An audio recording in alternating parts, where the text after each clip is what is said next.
안녕하세요. 저는 어린 자녀를 키우고 있는 40대 가장입니다.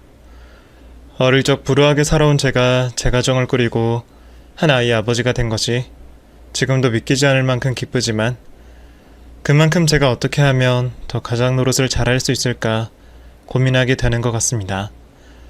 제가 좋은 아빠, 좋은 남편이 되기 위해 아무리 노력한다 한들 정말 좋은 사람이 될 수 있는 건지 매번 어렵기만 하네요. 사실 제가 바라는 것은 별로 없습니다. 그저 지금처럼 마음 편히 내 집에서 쉬면서 사랑하는 가족들과 함께 문제없이 여생을 보내는 것이죠. 제가 이런 일상을 되찾기까지 얼마나 마음고생이 심했는지 여러분들께 꼭 들려드리고 싶네요. 저는 일찍이 아버지를 여의고 제 하나뿐인 가족인 홀어머니와 단둘이 어렵게 살아왔습니다. 가장의 부재 때문인지 어머니는 여자 홀몸으로 저를 어렵게 키우셔야 했고 저희는 돈 때문에 매번 이사를 다녀야 했습니다. 길게는 1, 2년, 짧게는 몇 달 만에 메뚜기 떼처럼 철마다 때마다 이사를 다니다 보면 어린 그 나이에도 인생이 몹시 피곤해지곤 했었죠. 우리 집이 가난하고 엄마가 저 때문에 힘들게 사시는 걸 알기에 불평 한번 해보지 못했지만 이사 다니는 게 지긋지긋했던 저는 어린 나이부터 내 집에서 사는 것이 평생의 꿈이었습니다. 그런 저는 공부를 열심히 하여 안정적인 직장을 가지고 싶었고 학원 한번 다니지 못할 형편이었지만 열심히 노력하였습니다. 그래도 다행히 제 머리가 나쁘지는 않은지 노력한 만큼 좋은 성적을 받을 수도 있었죠. 그렇게 힘든 상황 속에서도 공부를 놓지 않고 붙잡고 있던 저였는데도 저는 시간이 흐를수록 공부에 영 집중을 할 수 없었습니다. 괜히 어머니 핑계를 대고 싶지는 않지만 이유를 설명하자면 아프신 어머니 때문이었습니다. 집안의 유일한 가장으로 저를 위해 고생하시던 어머니는 원래 몸이 약하신 분이셨습니다. 그래서인지 조금만 무리하셔도 늘 몸에 무리가 가셨고 그 고생이 오래 쌓인 탓에 시간이 지날수록 점점 상태가 나빠지셨죠. 몸이 좋지 못하신 어머니를 일하러 내보낼 수 없었던 저는 중고등학생 때부터 어머니 대신 일을 나가는 날들이 종종 있었습니다.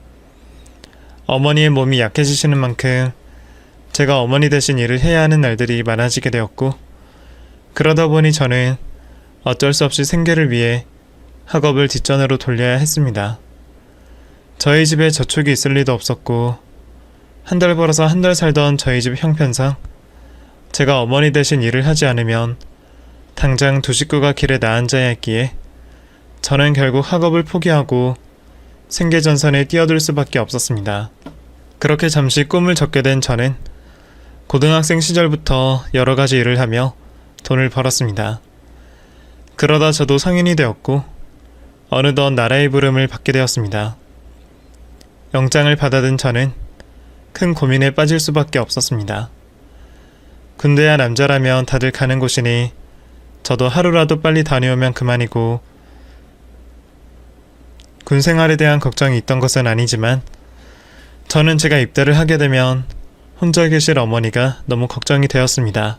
언제 또 나빠질지 모르는 어머니 건강 상태 때문에 제가 오랫동안 자리를 비우는 것이 불안했었죠. 그래서 저는 최대한 입대 시기를 미루며 시간을 벌었습니다. 하지만 그것도 언제까지 미룰 수 있는 일이 아니었고 결국에는 피할 수 없는 일이었습니다. 그래서 저는 제가 없는 동안 어머니가 혼자서라도 충분히 지내실 수 있도록 어머니의 생활비를 벌기 위해 돈을 모으게 되었습니다.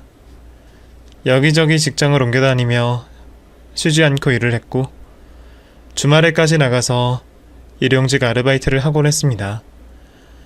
아무래도 저 혼자 벌어서 저축까지 하려니 힘이 들었지만 그게 제가 어머니를 위해 할 수 있는 유일한 일이었습니다. 시간이 좀 더 여유가 있었으면 좋았으련만 고졸이었던 저는 더 이상 입대를 연기할 수가 없었고 결국 최후의 시간이 되어서야 입대를 하게 되었습니다.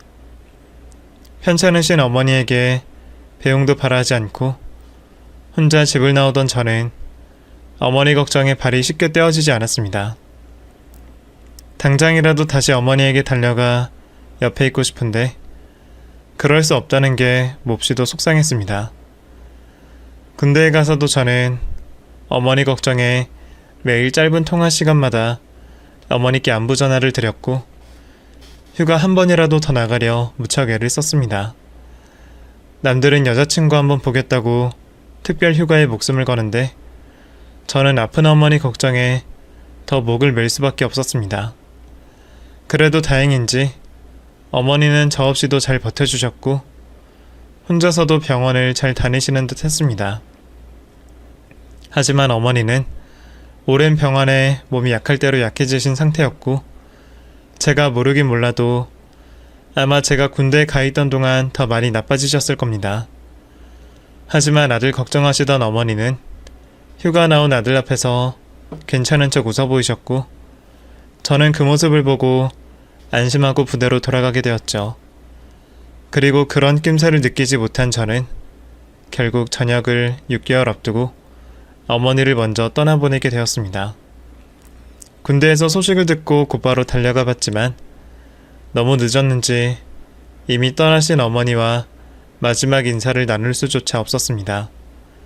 평소 왕래하던 친인척도 없었던 저희는 문상객도 별로 없이 조용한 장례를 치르게 되었고 저는 상주로 자리를 지키며 홀로 슬픔을 삼켜야만 했습니다. 내가 언젠간 꼭 어머니를 호강시켜드리고 싶었는데 그것도 이제 전부 이룰 수 없는 꿈이라는 것이 삶을 참 허무하게 만들었네요.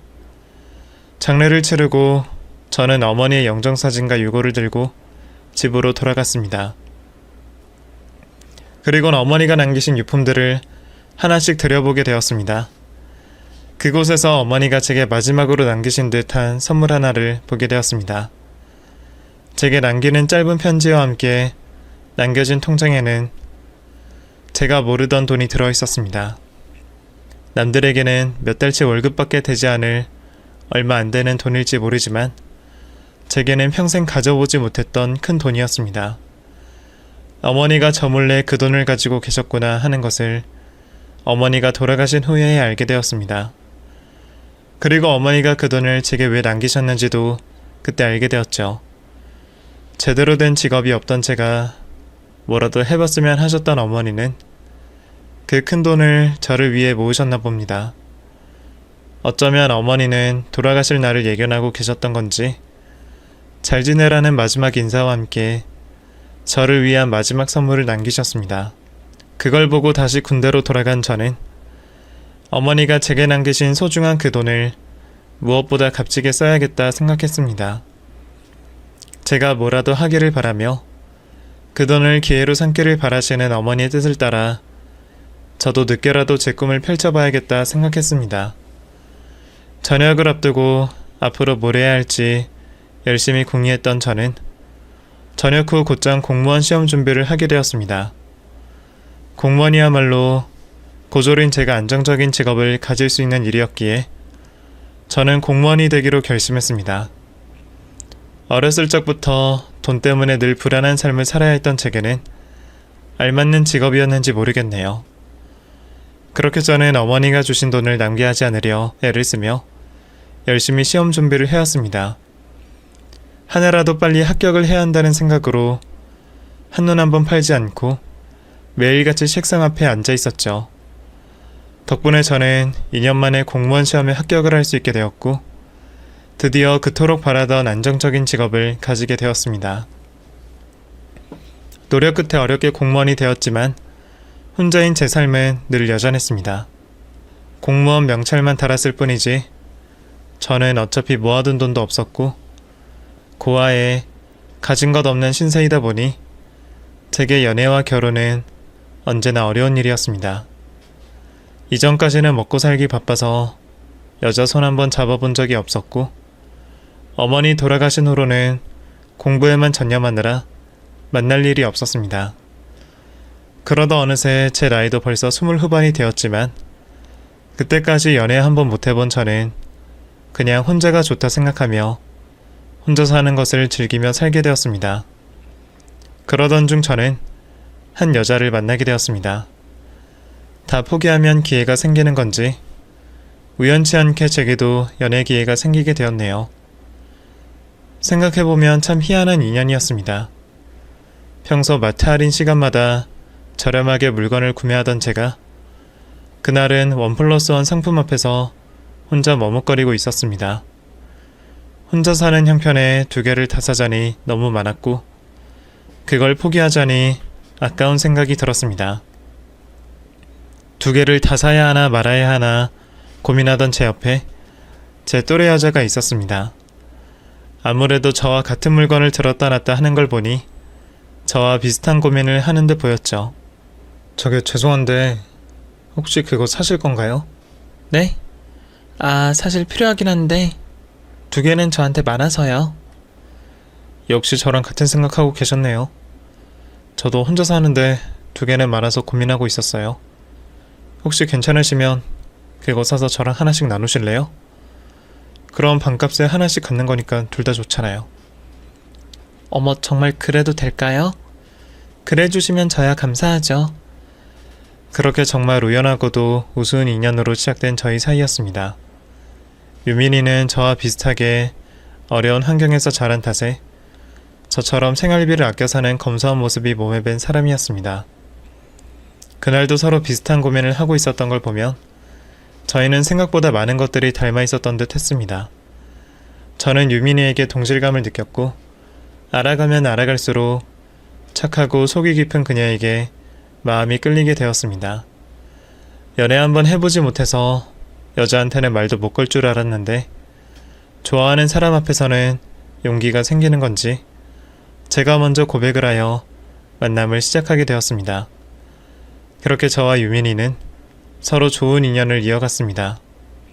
처음부터 비슷하다 생각하기는 했지만 연애를 시작한 후에는 저희가 생각보다 훨씬 가치관이 비슷하다는 것을 알게 되었습니다.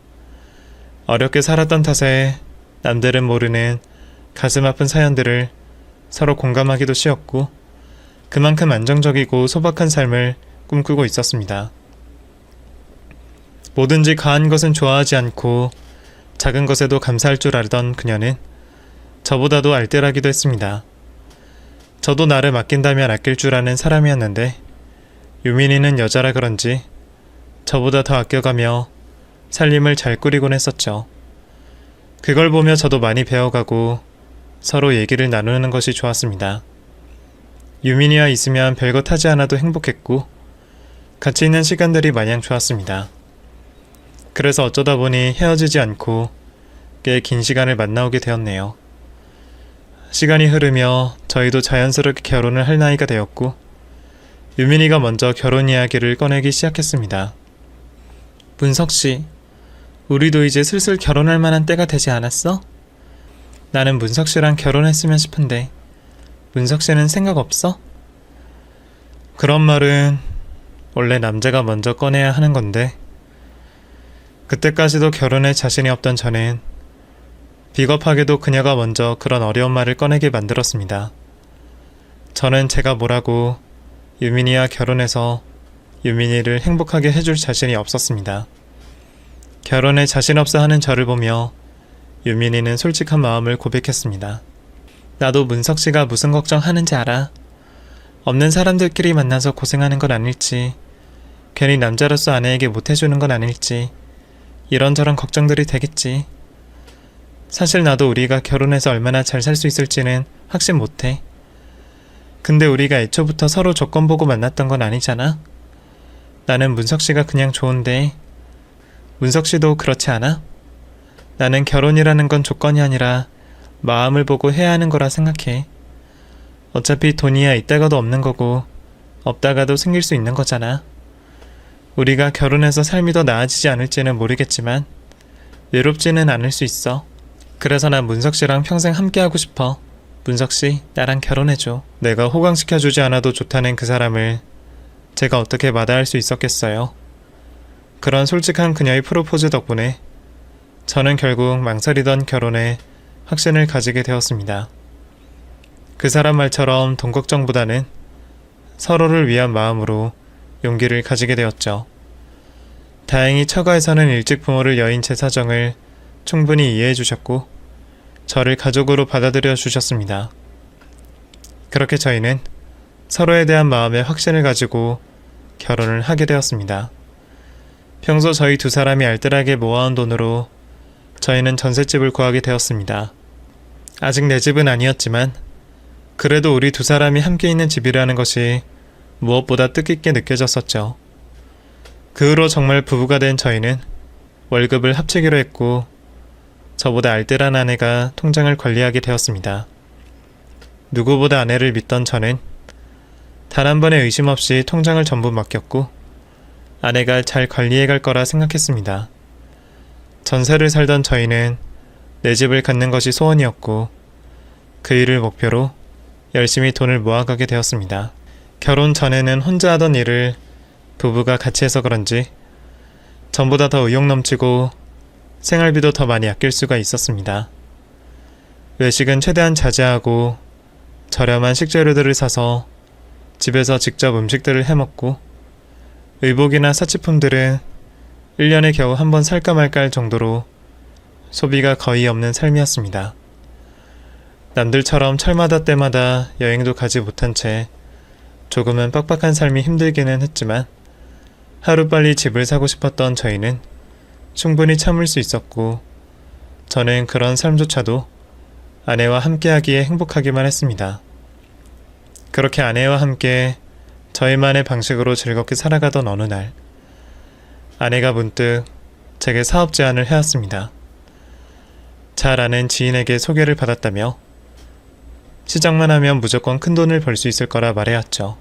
이거 정말 확실하다고 해. 그 사람도 내가 하도 열심히 살아서 딱 해서 알려주는 거라 하더라고.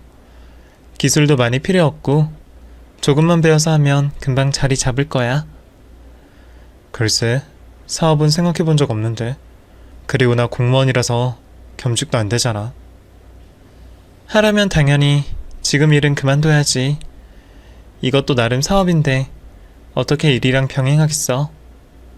사업은 원래 사활을 걸어야 하는 거래. 솔직히 지금 당신 공무원 월급 얼마 되지도 않잖아. 사업하면 아무리 못해도 회사원만큼은 벌 텐데 그게 더 낫지 않겠어? 우리도 빨리 집 사야지. 사업 쪽은 생각해 본 적도 없기에 간이라도 보고 시작하고 싶었지만 겸직이 되지 않는 공무원 특성상 사업을 시작하려면 무조건 공무원을 그만두어야 하는 상황이었습니다. 아내 말처럼 월급이 짜기는 했지만 안정적인 공무원 일을 쉽게 포기하기 어려웠던 저는 고민이 깊어졌고 아내는 무조건 확실하다며 저를 설득하기 시작했습니다. 시작만 하면 무조건이라며 큰 기대를 하고 있는 아내를 보며 저는 결국 아내 말대로 공무원을 관두고 사업을 시작하게 되었습니다. 그렇게 집을 얻으려 모아두었던 목돈을 가지고 어렵게 사업을 시작했지만 결과는 좋지 않았습니다. 1년도 되지 않아 폐업 처리를 하게 되며 그동안 투자했던 돈을 날리고 말았습니다. 전재산은 아니었어도 그 돈은 저희에게는 무척이나 큰 돈이었기에 돈을 잃은 저희 부부의 속은 타들어가는 것 같았죠. 역시 내 주제의 사업은 무슨 사업이었는지 잘 알아보지도 않고 무모한 일에 뛰어든 제 자신이 한심스러웠습니다. 아내 역시 제 등을 떠민 자신이 원망스러운지 그 후로 매일 제 눈치를 보며 미안해하기만 했습니다. 여보, 정말 미안해. 괜히 나 때문에 손해만 보고 내 탓해도 할 말이 없어. 제 앞에서는 눈치 보여서 울지도 못하면서 뒤에서 몰래 숨죽이며 참는 아내를 보며 저도 마음이 편하지 않았죠. 제가 못났는지 사업 실패 이후 잠시 아내에게 원망이 들기도 했지만 결국 제가 선택한 탓도 있기에 저는 아내를 원망하기보다는 앞으로라도 잘 살기 위해 노력을 하기로 했습니다. 여보, 어쩌다 상황이 이렇게 됐지만 우리 더 이상 생각하지 말자. 이제 와서 후회하고 속상해한다고 잃은 돈이 다시 생기는 것도 아니고 지금이라도 다시 살아야지. 당신이 전에 그랬잖아. 돈은 있다가도 없고 없다가도 생기는 거라고. 그러니까 우리도 다시 힘내면 돼. 언젠간 좋은 날이 꼭 올 거야. 그렇지? 저는 과거를 잊고 털고 일어나기로 했고 아내도 다시 힘을 내기를 바랬습니다. 당장 생활비가 필요했던 저는 그나마 제가 할 수 있는 택시 일을 하며 다시 일상을 되찾아 가게 되었습니다. 하루 종일 길 위에 있는 것이 고단하기도 했지만 그래도 사시 멀쩡해서 일이라도 할 수 있는 게 복이라 생각하며 열심히 해보기로 마음을 먹었습니다. 제가 택시를 몰면서 꾸준히 수입이 생기면서 힘들었던 저희 가정도 조금씩 안정을 되찾게 되었습니다. 힘든 상황 속에서도 저희 부부는 서로를 의지하며 이겨내려 노력했고 덕분인지 얼마 후 아내가 임신을 하게 되었습니다. 상황이 그리 좋지는 않았지만 드디어 우리 부부에게 찾아와준 아이 소식이 무척 기뻤습니다. 아내 역시 바라던 아이를 가져 좋은지 오랜만에 활짝 웃어 보였습니다. 하지만 그 기쁜 소식도 오래가지 못했습니다. 안정기에 들어서 안심을 하던 저희 부부가 그만 유산 소식을 듣게 되었으니까요. 조심한다고 조심하고 저도 옆에서 아내를 많이 챙겼는데도 저희에게 찾아와줄 아이가 아니었는지 그리 허망하게 떠나버리고 말았습니다.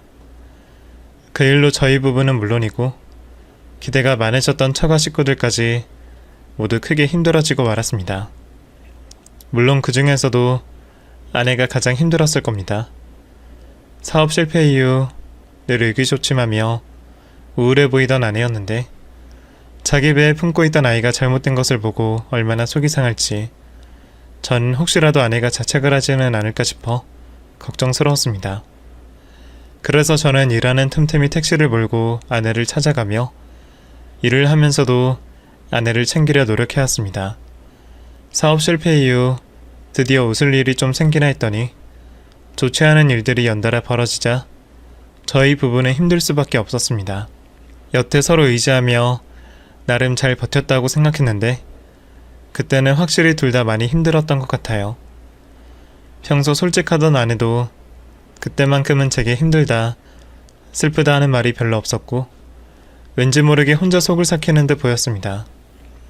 그래도 제가 옆에서 계속 지켜보고 챙긴 탓인지 아내도 시간이 흐르면서 점점 슬픔을 잊고 좋아지는 듯 보였습니다. 집 밖에도 잘 나가려 하지 않던 아내가 조금씩 외출을 하게 되더니 어느 날은 사무보조 일을 구했다며 출근을 하게 되었습니다. 그렇게 아내는 슬픔을 딛고 다시 사회로 한 걸음씩 내딛는 듯 보였습니다. 그리고 저는 그런 아내의 새 출발을 누구보다 응원해주고 있었죠.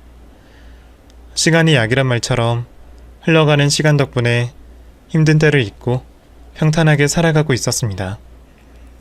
12시간씩 앉아서 택시 일을 하는 게 힘들긴 했지만 편하게 돈을 버는 사람이 몇이나 있겠습니까? 그저 밥 세 끼 잘 먹고 공과금 밀릴 걱정 없는 것에 만족을 하고 있었죠. 아내와 저 두 사람이 맞벌이를 하는 바람에 몇 년 전처럼 서로와 즐거운 시간을 많이 보낼 수는 없었지만 주말과 휴일을 맞아 아내와 행복한 것만으로도 저는 좋았습니다. 모든 것에 만족을 하고 있는 저에게도 딱 하나의 걱정이 있었습니다. 바로 집 걱정이었죠. 살림살이가 조금 나아졌다고 하나 제 집을 구매할 만큼은 아니었습니다. 어디 저렴하고 괜찮은 집이 있나 싶어 택시 영업을 하면서 몇 번이고 주변 집들의 시세를 알아봤지만 제 발인과 달리 집값은 점점 더 높아져만 갔습니다. 택시를 타고 이동하다 보면 보기 싫어도 눈에 들어오는 것들이 집들인데 이 많은 집들은 다 누가 살고 있는 건지 싶었죠. 자가가 없으신 분들은 아시겠지만 전세 계약이 만료되는 달이 다가오면 혹시 집주인이 집을 빼달라고 하지는 않을까, 전세금을 올려달라며 연락이 올까 싶어 불안하기만 했습니다. 얼마 살지 않은 삶이지만 평생 내 집 하나 구해보겠다고 열심히 노력하고 살았는데 제 어린 시절과 달라진 것 없이 집 계약 만기되는 날만 걱정하고 있었습니다. 그렇게 불가능할 것만 같이 보이던 제 집 장만의 기회가 기적처럼 찾아왔습니다. 대충 계산해봐서 저희 조건에 맞으면 무조건 신청해왔던 청약이 당첨된 겁니다.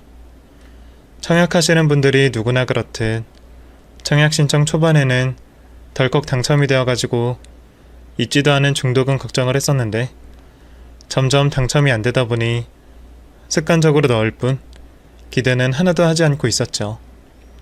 그런 저에게 드디어 청약이 당첨된 거였습니다. 차 안에서 홀로 소리를 한껏 지를 만큼 기뻤습니다. 중도금과 잔금 걱정은 되지도 않았습니다. 어떻게 하든 제 집 마련의 기회인데 대출 끼고 빚을 지더라도 놓칠 수가 없었죠. 이 소식을 들으면 분명 아내도 기뻐할 거라는 생각했습니다. 일을 마치고 집으로 들어가기 전 아내에게 좋은 소식이 있으니 기대하라는 문자를 하고 축배를 들 음식과 술을 양손 가득 가지고 갔습니다. 여보, 나왔어. 얼른 거실에 상 펴. 오늘 기분 좋아서 당신 좋아하는 거 잔뜩 사왔으니까 얼른 먹자. 어머, 뭘 이렇게 많이 사왔어? 우리 둘이서 다 먹지도 못하겠는데? 당신이 웬일이야? 아무리 기분 좋아도 음식 낭비하는 거 싫어하는 사람이? 왜? 회사에서 보너스라도 나왔어? 보너스? 그보다 더 좋은 거지. 아니다. 나랑 당신 인생의 보너스다, 보너스. 여보, 우리 이제 유목민같이 이 집 저 집 옮겨 다니지 않아도 돼. 이제 집 없어서 서러운 삶은 끝났다고. 우리도 이제 집이 생겼어. 집이 생겼다고. 뭐? 무슨 말이야? 누가 우리한테 집을 줘? 당신 취한 거는 아니지? 설마 당신 로또라도 당첨된 거야? 내가 지금까지 한 노력이 헛되게 된 게 아니었구나. 응? 무슨 소리야. 뭐 어쨌든 따지고 보면 로또지. 우리 청약 당첨됐어.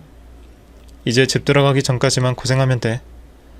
중도금이랑 잔금이 남았지만 우리 모은 돈이랑 대출을 하면 될 거야. 정 안 되면 내가 사람들한테 빌려서라도 내면 되니까. 이런 기회가 언제 있다고 놓칠 수는 없지. 어때? 당신도 좋지? 너무 기뻐서 실감이 나지 않나? 나도 좋아. 제 생각과 달리 미적지극한 아내의 반응이 저도 당황스러웠지만 실감이 나지 않아서 그런 거라고 생각했습니다. 저도 청약 당첨 결과를 보면서 사실이 맞는지 혹시 금융사기는 아닌지 여러 번 확인을 했으니까요. 저만큼이나 아내도 집 문제로 소가리를 많이 했으니 한순간에 해결되는 게 바로 믿겨지지 않았겠죠. 거기다 새 아파트에 첫 입주를 하는 거니 저도 그때는 무슨 느낌인지 상상도 되지 않았습니다. 그러한 이유로 자신이 좋아하는 음식을 먹는 둥 마는 둥 하는 아내의 이상한 모습도 별일 아닌 듯 넘어갔습니다. 며칠간은 청약담청에 조어만 하다 이것저것 알아보게 되었습니다. 우선 당장 계약금을 넣었어야 했기에 제 통장을 확인했는데 하필 400만 원이 부족했습니다. 계약금을 내야 되는 날까지는 한참 남았지만 빨리 내 집임을 확인받고 싶어 마음이 급했던 저는 아내에게 연락을 하게 되었죠. 급한 마음에 아내에게 전화를 걸었지만 연락이 되지 않았습니다. 아내는 원래도 일을 하는 중에는 연락이 잘 되지 않아서 연락되지 않는 것에 크게 신경 쓰지 않았습니다. 당장 계약금을 넣는 것에 정신이 팔려 있었죠. 조급한 마음에 제가 직접 통장에서 돈을 빼기로 했습니다. 우리 부부는 두 사람 경제적으로는 모든 걸 공유하고 있어 결혼을 하면서 동시에 모든 비밀번호를 공유하고 있었죠. 은행 ATM기로 가서 곧장 돈을 출금하려고 하는데 잔액 부족이라며 명세서가 나왔습니다. 이상하다 싶었던 저는 다시 한번 ATM기에 통장을 넣고 잔액을 조회했습니다. 그런데 황당하게도 잔액이 12여 원이 남아 있었습니다. 저는 처음에 기계가 잘못되었는지 알았어요. 분명 무엇인가 문제가 있다고 생각한 저는 은행 창구로 가서 확인을 해보려고 했죠. 하지만 본인이 아니라는 이유로 더는 확인을 할 수가 없었습니다. 급히 차를 타고 다른 지점 ATM기에 가서 확인을 해보았지만 역시나 그 화면에서도 잔액은 12원이었습니다. 믿을 수가 없던 저는 여러 지점을 돌아보았지만 똑같은 결과였습니다. 아내에게 묻고 싶었지만 아직까지 전화를 받지 않았습니다. 혹시 다른 통장인가 싶었던 저는 집으로 돌아가 아내의 통장을 모두 차 안에 싣고 은행을 돌아다니기 시작했습니다. 수많은 통장이 있었는데 거기에는 돈 100만 원도 있지 않았습니다. 집을 사기 위해 모은 돈을 떠나서 평생을 알뜰하게 살아온 아내 통장에 당장 돈 100만 원이 없다는 게 믿을 수가 없었습니다. 집안에는 남들 집에 하나씩 있는 명품백 하나가 없었고 그 외에 사칭품도 하나 없었습니다. 장인어른 댁에 빌려줬다면 아내가 저에게 말을 하지 않았을 리가 없었고 요 며칠 전 안부를 묻는 차 전화를 드린 장인어른께도 별다른 특이점을 느끼지 못했습니다. 결국 일을 마치고 들어올 아내를 기다리게 되었죠. 여보, 오늘은 일찍 돌아왔네? 당신 여기 좀 앉아봐. 내가 물어볼 게 있어.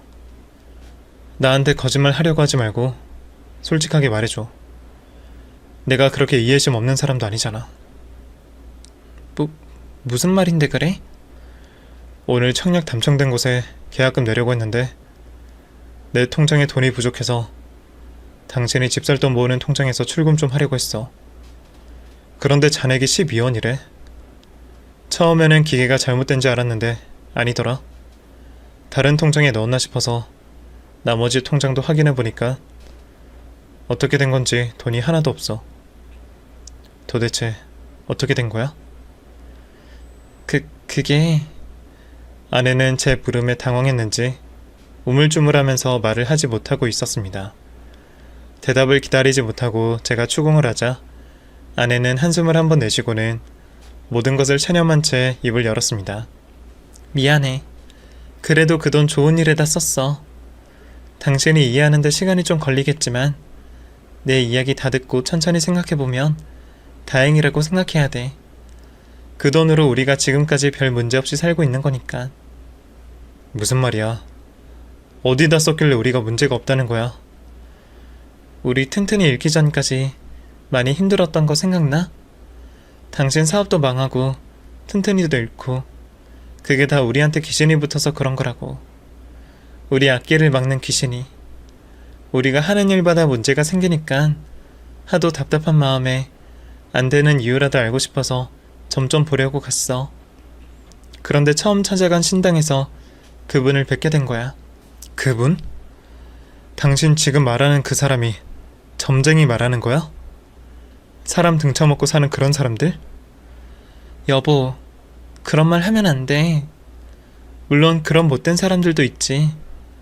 그런데 우리 만시님은 그런 조무래기들이랑은 차원이 다르시다고. 만시님은 실력이 정말 높으셔. 대충 사람 눈치 살살 봐가면서 이빠른 소리하는 그런 사자들과는 비교할 수가 없는 분이라고. 나도 처음에는 믿을 수가 없었는데 자리에 앉자마자 쏟아내지는 말들이 전부 딱 들어맞는 거 있지? 그리고 그분 말씀대로 하니까 우리 집에 더는 안 좋은 일이 없었잖아. 이번에 당신이 당첨된 청약도 내가 지금까지 만신님 모시면서 하라는 대로 해서 된 거라고. 그리고 안 그래도 오늘 청약 관련으로 여쭤봤거든? 우리 청약은 당첨됐는데 돈이 없잖아. 그분 모시느라 전부 다 썼으니 그래서 내가 이러한 상황이다. 어떻게 해야 하냐 라고 물으니까 다 정해진 뜻이 있어서 이런 상황이 벌어진 거야. 그 집 우리가 들어가면 안 된대. 그 시공사가 엄청나게 자재를 빼돌리는 곳이라 기초공사부터 마무리까지 아주 부실공사의 끝이래 끝. 만신님 말씀으로는 어쨌든 잡은 물고기니까 이걸 아무런 보상 없이 풀어주면 이 물고기가 금덩어리를 물고 다시 찾아온다는 거야. 일리가 있지. 전래동화에도 까치가 박씨를 물어다 주잖아. 이것도 같은 거라고. 그러니까 당신도 부정 타지 않게 편안하게, 아주 편안하게 포기해. 유민아, 너 정말... 아이 그럼 너 지금까지 모은 돈 전부 그 사기꾼 새끼에게 넘겨준 거야? 그리고 당신 오늘 회사 간다고 했잖아. 설마 회사도 다니는 게 아니야? 도대체 지금 나 모르게 무슨 일이 벌어지고 있는 거야? 사기꾼이라니. 당신 이러면 지금까지 만신님이 해주신 게 전부 부정타잖아. 그래, 나 사실 회사 다니는 거 아니야. 만신님 모시면서 영적으로 깨끗해지고 있어. 당신이 지금 눈을 못 떠서 그런 건데 자세히 알게 되면 반드시 이해할 거라고. 그리고 말을 먼저 못해서 미안하지만 돈은 어쨌든 만신님 돕는 데 썼어. 처음 우리 집에 붙어있는 귀신 떼어내는 데는 그렇게 돈이 많이 들지는 않았는데 당신이나 나나 조상님 때부터 붙은 귀신이 계속 붙으려고 해서 그것들 못 들어오게 하려면 시간도 많이 들고 이것저것 곡물에 쓸 것도 많다고. 근데 우리 지금까지 별 문제 없고 당신 매일 10시간 넘게 운전하는데 지금까지 사고 한 번 없었던 게 누구 때문인 것 같아? 그게 전부 다 만신님이 우리 위해서 노력해 주셔서 그런 거야. 솔직히 사람 목숨이 중요하지. 돈, 아파트, 그따위가 중요해? 당신도 말했잖아. 우리 둘이 서로 있는 게 가장 중요하고 행복하다고. 그 행복을 지켜주시는 분이 만신님이야.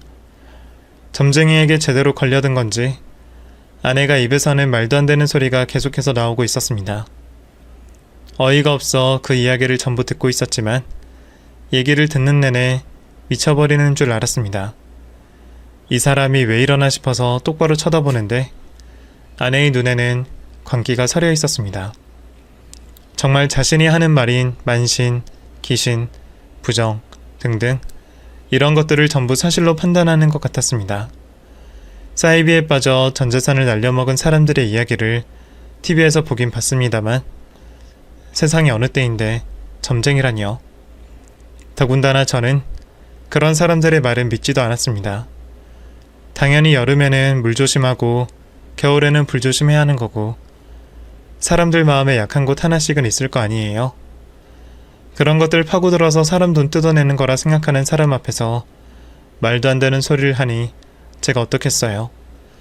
친구까지만 되었어도 당장 뒤엎어버리는 건데 사랑하는 아내가 정신을 놓은 모습을 보이니 어찌해야 할지 모르겠더라고요. 여보, 사업도 당신이나 내가 잘 알아보지 못하고 다른 사람들 말만 믿고 시작하다 실패한 거고 튼튼이는 내가 당신 못 돌보고 못 해주고 당신은 이전 일 때문에 스트레스를 많이 받아서 그런 거지. 아무리 사람이 힘들어도 그런 곳에 빠지면 어떡해. 여보 정신 차려. 당신 그때 힘들어서 썩은 동아줄이라도 잡고픈 마음이었는데 이상한 놈 나타나서 당신 이용해 먹는 거라고. 당신 정말 이럴 거야? 당신이야말로 정신 차리라고. 우리 도와주신 분을 그렇게 함부로 말하면 어떡해?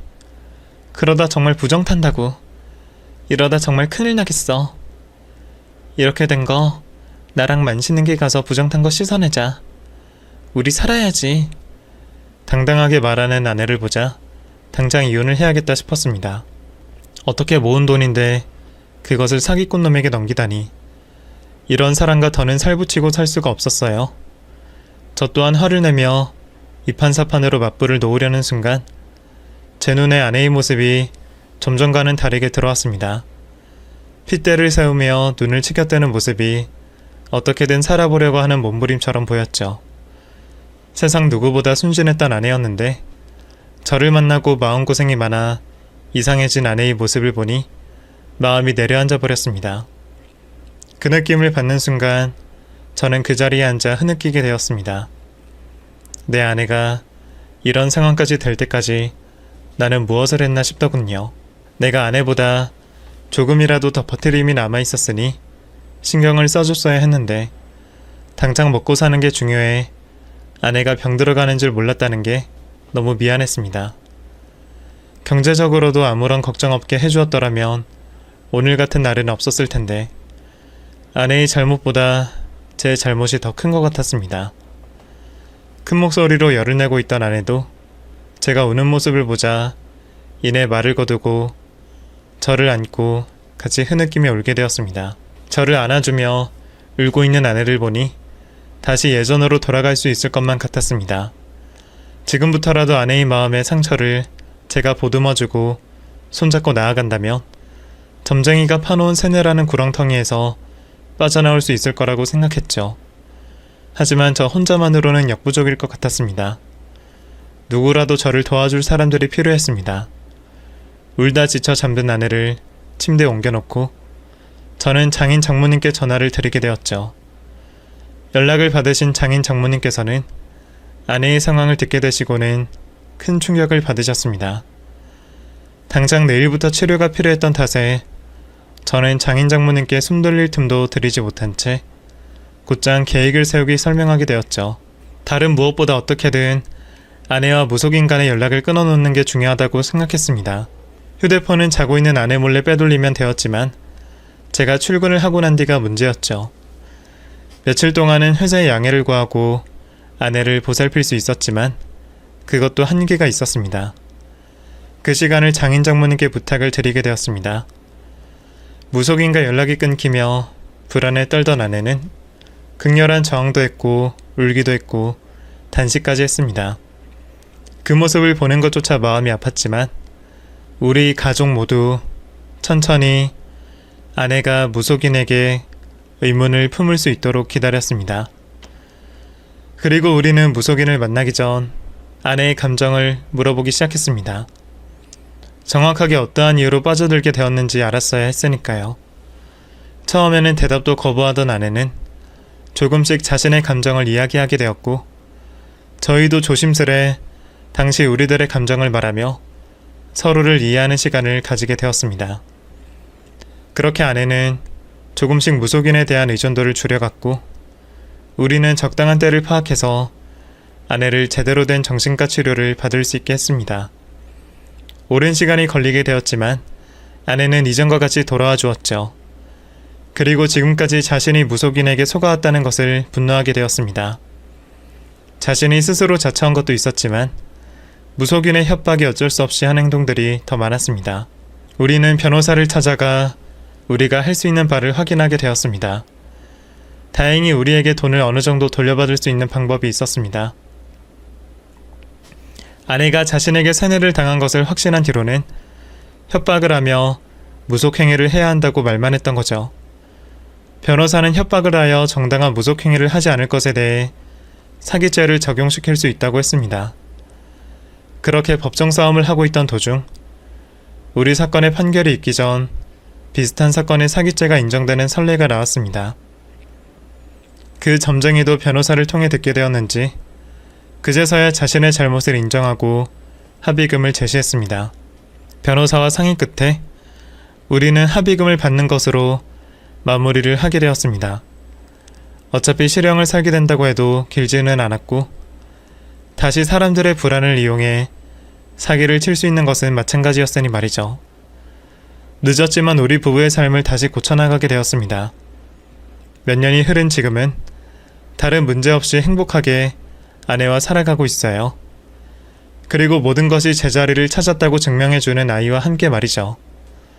또 주변 사람들의 도움으로 청약 당첨된 집에서 예쁘게 살아가고 있습니다. 저번 일로 가장 크게 느끼게 된 것은 가장 가까워야 할 가족의 마음을 놓칠 수가 있다는 것입니다. 너무 가까워서 또는 익숙해서 모르고 넘어갈 때가 많은 것 같아요. 그 때문에 큰일을 겪을 뻔한 저는 이 일을 교훈 삼아 제 가족만큼은 항상 관심을 기울이며 지내고 있습니다. 여러분들도 가족분들과 속마음을 터놓고 이야기할 수 있는 기회를 많이 가지시면 좋겠네요. 그럼 다들 무탈하시고 좋은 일들만 가득하시길 바라겠습니다. 사연 들어주셔서 감사합니다.